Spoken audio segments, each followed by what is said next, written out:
等等 ，Hello， 歡迎收睇呢個 video。今日就同大家嚟到赤灣，呢個赤灣櫻花節啊！今日呢度啊，呢個唔記得咗咩公園係啦，上邊就話好多櫻花，聽講話就睇小紅書講嘅就話好多櫻花，又係打卡嘅聖地，係啊，又係期間限定嘅，係啦。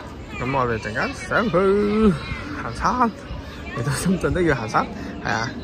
如果你想係影相嘅話咧，點都要行；打卡嘅話咧，點都要上去睇一睇嘅。跟佢少少啫，應該係啊。咁我哋事不宜遲，上去 go 科普下啦。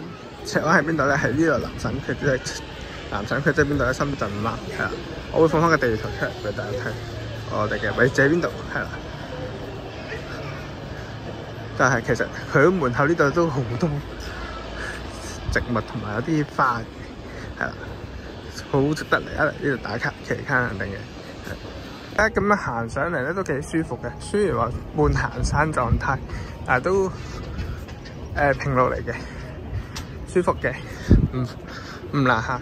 但係咧，我行咗好耐咧，都未見我哋嘅目的地，應該差唔多到噶啦。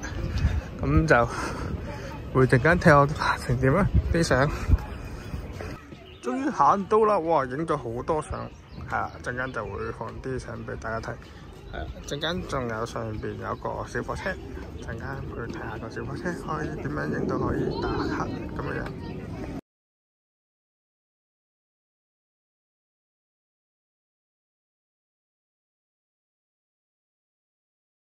終於到咗呢個櫻花列車呢度嚟影相打卡啦！係啊！哇，都幾舒服嘅，係啦，影相都可以影到好多相。呢度好出片又有影相喺出邊，嚟呢度去 IG 都得，係啊。咁就放下啲相俾大家睇。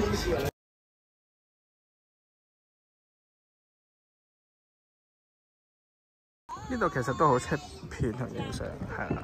其實呢個係一個社區小社區嚟，喺呢度影相咧都算係舒服嘅。難得呢度唔算多人今日，係仲係紅日嚟嘅添。我呢度影半日都 OK， 咁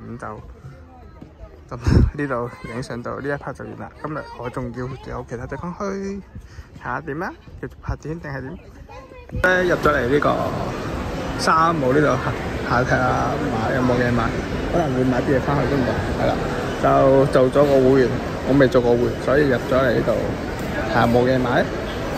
咁就今日嘅波去到呢咁多啦，咁就繼續我嘅 shopping 之旅。好，拜拜。